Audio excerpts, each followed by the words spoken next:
Imagine for a second writing off this beautiful fruit tree. I mean, literally marking your calendar to rip it out of the ground because it's completely dead.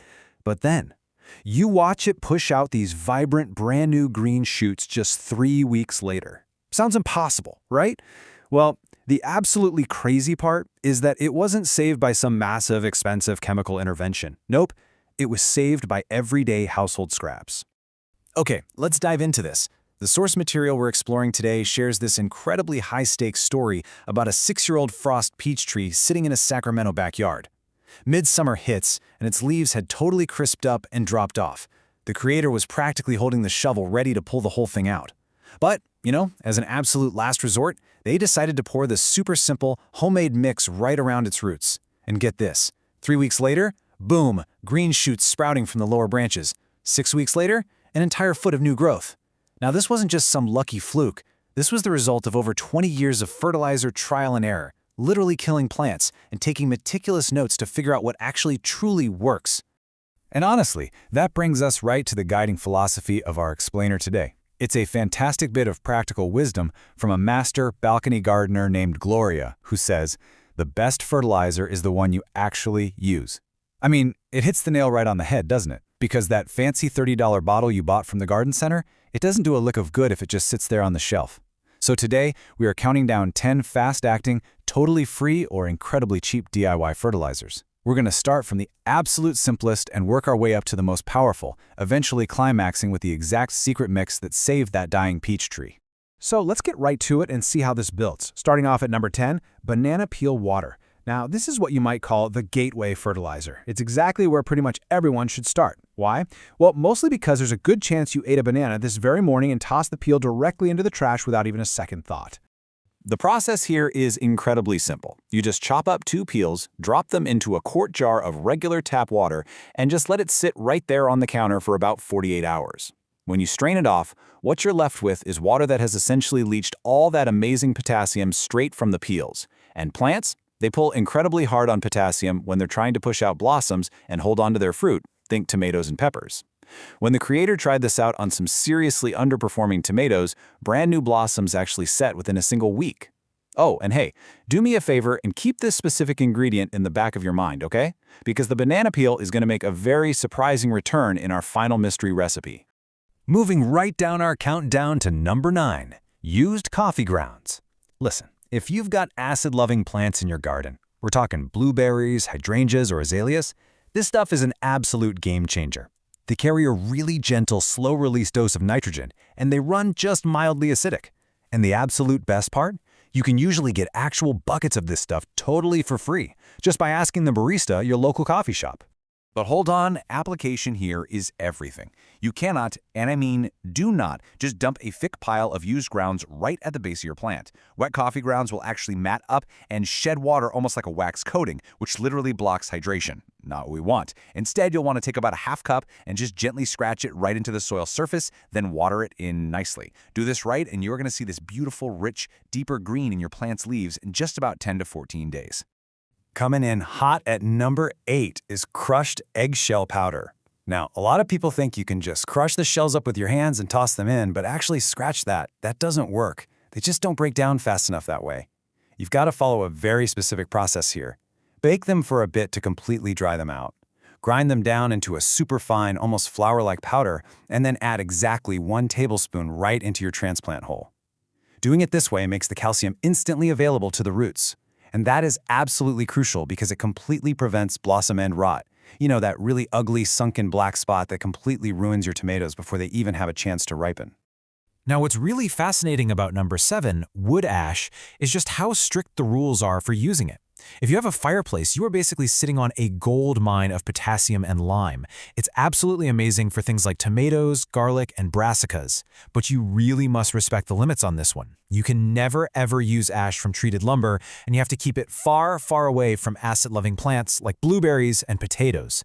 The creator actually learned this the hard way back in 2020 during what we'll fondly call the scabby spud disaster.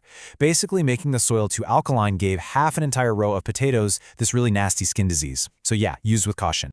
Okay, we are getting into the really fast-acting stuff now with number 6. This is the Epsom salt solution. And I'm telling you, the very first time the creator of our source material tried this out, it literally made them sit down on their patio and just laugh out loud at how incredibly fast it worked. No joke. So if you've got leaves that are yellowing right between the veins, you're looking at a classic magnesium deficiency. To fix it, all you do is dissolve 1 tablespoon of plain Epsom salt, which is just magnesium sulfate, into a gallon of water and gently mist the leaves. This is called foliar feeding, and it gets that magnesium into the hungry plant practically instantly. The creator saw some really struggling bell peppers turn a gorgeous, dark, healthy green in just 3 days. Just remember the absolute golden rule here: mist at dusk. If you try to do this in the midday sun, you will absolutely scorch those wet leaves. Transitioning over to number 5, we've got grass clipping tea. We are definitely stepping up the effort level just a bit here, but trust me, the massive nitrogen payoff for your leafy greens, things like lettuce, spinach, and kale, is absolutely 100% worth it. Here's the deal. Fresh, untreated grass clippings are roughly 4% nitrogen by weight. You just soak them in water. But consider this your official warning. This concoction gets very smelly.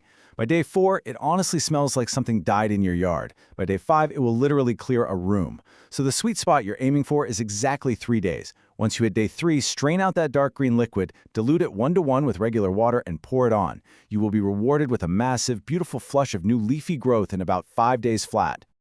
Number 4 is a really fascinating one: fish tank water. Now, if you happen to own a freshwater aquarium, every time you do a water change, you are literally pouring perfectly balanced fertilizer right down the drain. It is packed to the brim with nitrogen from the fish waste, phosphorus, and highly beneficial bacteria. The creator actually mentions taking a pipe and running this water directly onto an outdoor herb spiral, all while their grumpy old tortoiseshell cat, Pepper, just sits there watching. And guess what? The basil and parsley noticeably perked right up and turned this vibrant dark green by the end of the week. Just make super sure there are absolutely no chemical additives or salt in your tank before you try this. All right, folks, we have officially reached the heavy hitters. Number 3 on our list is comfrey tea. Comfrey is this deep-rooted perennial plant that acts kind of like a miner in your garden. It reaches way down and pulls minerals out of the deep subsoil, especially potassium, and concentrates them right in its leaves. It is incredibly strong medicine for your fruiting plants. And this brilliantly illustrates the sheer power of compression. Gloria, the awesome balcony gardener we mentioned earlier, uses this absolutely terrifyingly smelly but ridiculously potent method. You basically pack the comfrey leaves super tight into a bucket, weight them down with something heavy, and add absolutely 0 water. Nothing. After 2 weeks, it magically produces this incredibly thick black concentrate that, I'm not gonna lie, smells horrific. But when you dilute that dark sludge 10-to-1 with water and pour it around your heavy-feeding plants, you get a highly visible, explosive bump in fruit set within just 1 single week. It's magic. Arriving at number 2, we find worm castings tea. Now this is just an incredible contrast to that smelly comfrey tea we just talked about, mainly because this is arguably the gentlest fertilizer on the entire list. Yet somehow, it is also the most consistent performer across the board. So here is the super simple recipe. You take 1 cup of worm castings, which, if you haven't seen them, basically look exactly like dark coffee grounds and are just packed with living soil microbes, and you put them into a gallon of water. Then you add just a little splash of unsulfured blackstrap molasses and let the whole thing steep overnight. It is so incredibly mild that you literally cannot burn a plant with it no matter how hard you try, but it naturally pushes much stronger root systems in about 2 weeks. And definitely take note of these ingredients, folks. I'm telling you, these castings and that molasses are the absolute backbone of our upcoming, highly anticipated #1 mix. Now, just really quickly before we finally reveal our grand finale, the source material does mention a $17 book they wrote called The 30-Day Kitchen Scrap Garden Protocol. If you're sitting there wanting to understand the exact nitty-gritty mechanics of small space composting or how to set up your own worm bin to actually produce those castings we just talked about, this resource, along with all their channel videos, outline the whole shebang perfectly. So check that out if you're interested. But right now, it is time for the absolute climax of our explainer. The moment you've been waiting for. Coming in at #1, the absolute most powerful combination of them all, the Peachtree Revival Mix. This right here is the exact combination that brought that 6-year-old frost peach tree all the way back from the brink of death. It combines that chopped banana peel we talked about back at number 10, the worm castings from number 2, and that magic tablespoon of unsulfured molasses. You just steep the whole mixture in a gallon of water for 24 hours, and then carefully pour about 32 ounces right around the drip line of whatever struggling tree or plant you're trying to save. So the crucial point here is really understanding why this works so incredibly well. A lot of people hear the word molasses and immediately think, wait a minute, that's not fertilizer, there's literally no nitrogen in that. And, well, they are absolutely right. You are actually witnessing an intellectual paradigm shift here. The molasses isn't feeding the peach tree at all. The molasses is basically an energy drink that wakes up the soil microbes living inside those worm castings. Once awake, those microbes absolutely explode in population, they unlock all the nutrients that were trapped tightly in the soil, and they literally hand-deliver that food directly to the tree's root hairs. Which perfectly brings us to the core philosophy of literally everything we've learned today.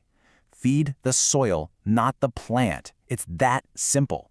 True gardening success and the ultimate secret to reviving dying plants or pushing just incredible yields doesn't come from forcing synthetic chemicals into a helpless plant. It comes from building a living, breathing, incredibly active microbial ecosystem down in the dirt that naturally feeds itself. So, I leave you all with this final, burning question. Which of these free fertilizers are you going to try first? Honestly, if you want to see a literal miracle happen in your backyard this week, I double dog dare you to mix up that Epsom salt spray from number 6 and just watch your yellowing leaves turn dark, healthy green in 3 days. It's wild. Thank you so much for joining me in this explainer today. Now get out there and go